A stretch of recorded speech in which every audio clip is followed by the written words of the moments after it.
Sorry for the last audio, it remained incomplete.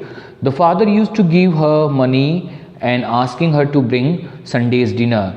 Then she had to rush out as quickly as she could and do her marketing, holding her black leather purse tightly in her hand as she elbowed her way through the crowds and returning home late under her load of provisions, buying food and other eating eatables and coming home. She had hard work to keep the house together and to see that the two young children who had been left to her charge here means responsibility, went to school regularly and got their meals regularly. Now these two children, there is a guess, okay, maybe the children of the brother Ernest who died. I told you in the previous audio to keep this in your mind. Ernest is dead now, so these two children may be the children of Ernest. Okay, it was hard work, a hard life, but now that she was about to leave it, she did not find it a wholly undesirable life. Now there is a confusion. Suppose I leave this hard life and go with that boy, and that boy again misbehaving with me like my mother was misbehaved by my father. So there is an indecision in this girl. Okay, she was about to explore another life with Frank. Frank was very kind, manly, open-hearted. This is the boy with whom she is planning to go. Okay, planning to get married and run away from here.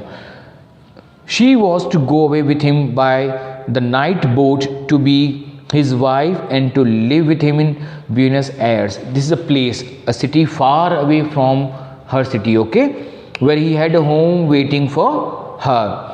How well she remembered the first time she had seen him, the first meeting with this boy. He was lodging in a house on the main road where she used to visit, a particular place where she used to go regularly. This boy was living there for a temporary time period. It seemed a few weeks ago. He was standing at the gate, his peaked cap pushed back on his head and his hair tumbled forward over a face of bronze.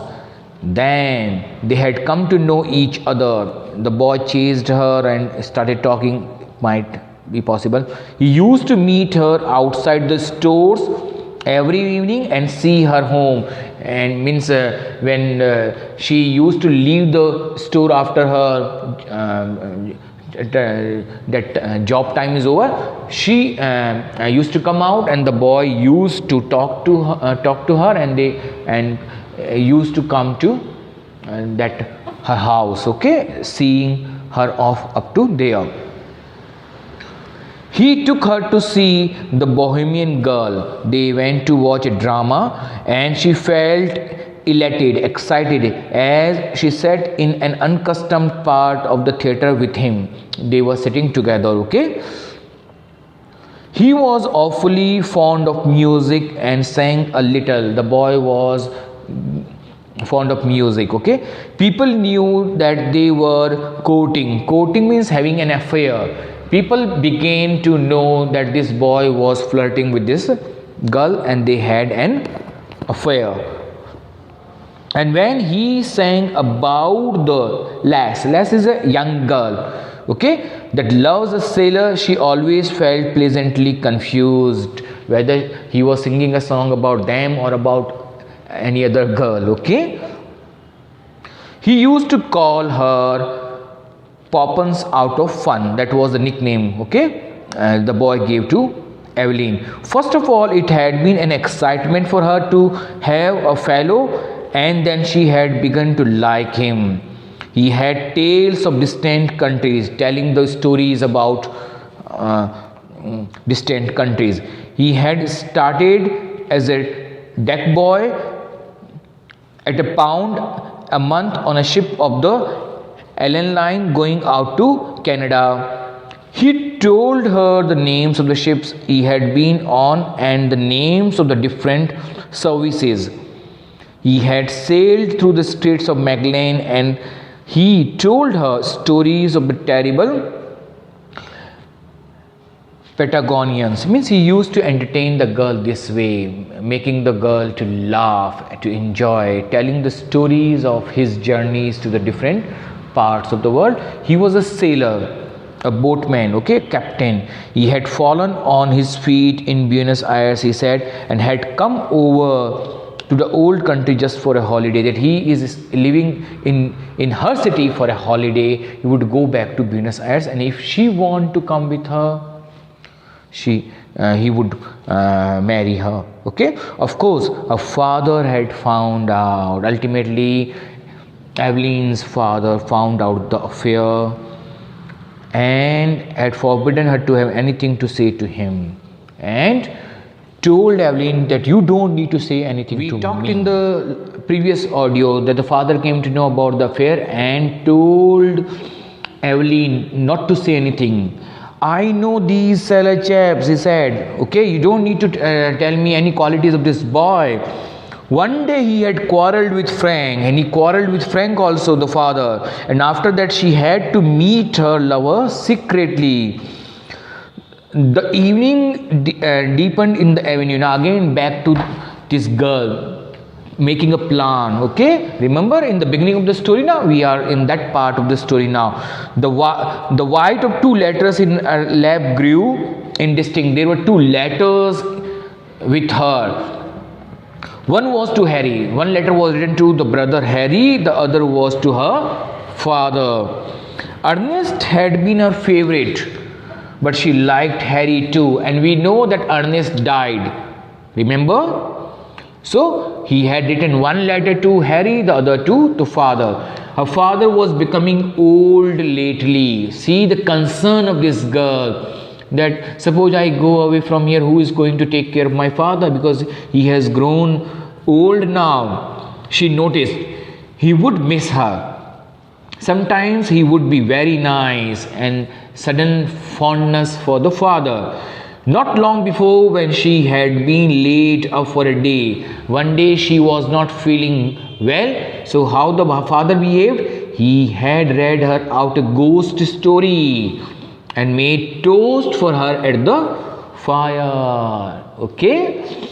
Another day, long back, when the mother was alive, they had all gone for a picnic to the hill of Hawth. She remembered her father putting on her mother's bonnet to make the children laugh. Bonnet is a type of hat or cap worn by women. I will post a picture also wearing that, and means it's like wearing a sari or like that, na? A man doing that and the children laughed. So there are very less incidents when the father behaved well, especially with Eveline. So she remembered those two incidents happened in her life. She is thinking about the plan to go away with that boy. Her time was running out, but she continued to sit by the window, leaning her head against the window curtain, inhaling the odor of dusty cretonne. And I told you the meaning of cretonne. Okay, fabric, cotton fabric. Down far in the avenue she could hear a street organ playing. Somebody is playing organ.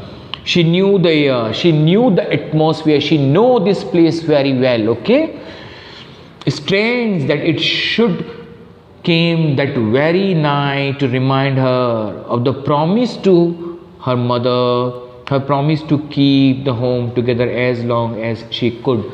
And this is the important part of the story, why Eveline was taking too much time to decide whether to go with that boy or not, because she made a promise when the mother was dying that I would try to keep this family together as long as I could. Please note it down. Okay, she remembered the last night of her mother's illness. She was again in the close dark room at the other side of the hall, and outside she heard a melancholy air of Italy. Somebody was playing the organ that day also. The organ player had been ordered to go away and given sixpence. She remembered her father strutting means walking back into the sick room, saying, "Damned Italian coming over here." And this comment is very important here. The father did not like the foreigners. They are living in Ireland. That organ player was Italian, and her father hated strangers and foreigners. So that's why Frank is not Irish. So this is one problem here. Okay, she remembered the last night. Okay, her promise. Keep in your mind. As she mused, the pitiful vision of her mother's life laid the spell on the very quick of her being. That life of commonplace sacrifices closing in final craziness. And she remembers the mother dying. Okay, how the mother sacrifices all her joys for very small things. She trembled as she heard again her mother's voice saying constantly with the foolish insistence, this is a prayer. Okay, this is a prayer. Devrun Sevnum, this is a prayer. Before dying, the mother was praying. She remembers all this. Okay, so see, this girl is planning the climax of the story. She stood up in a sudden impulse of terror. Escape, run away. She is talking to herself that if you don't want to live a life like your mother lived, run away from here. She must escape. Frank would save her, and Frank is the only chance. Otherwise, her life would be terrible here. He would give her life, perhaps love too, but she wanted to live. Why should she be unhappy? Why should she be unhappy here? She had a right to happiness. Frank would take her in his arms, fold her in his arms. He would save her. And finally making a decision that I must go with that boy. She stood among the swaying crowd in the station of the North Wall. Now she is at that station. Okay, North Wall.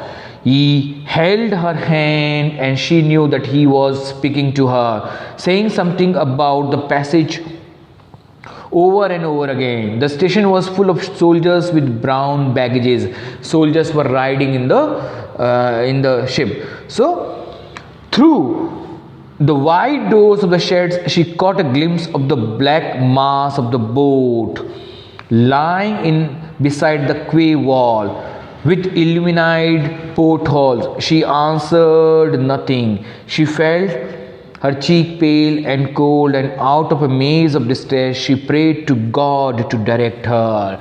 See the confusion again coming to her. She is praying to the God, God, please tell me, should I go with this boy or should I stay with my father? She is asking the God to help her, to show her what was her duty. The boat blew a long, mournful whistle into the mist.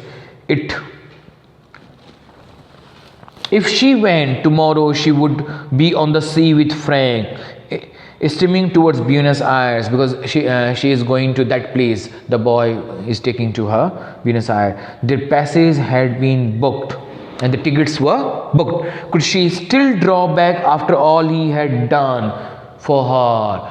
Can I take my decision back? Can I go from here to my home? What is my duty? God, please direct me.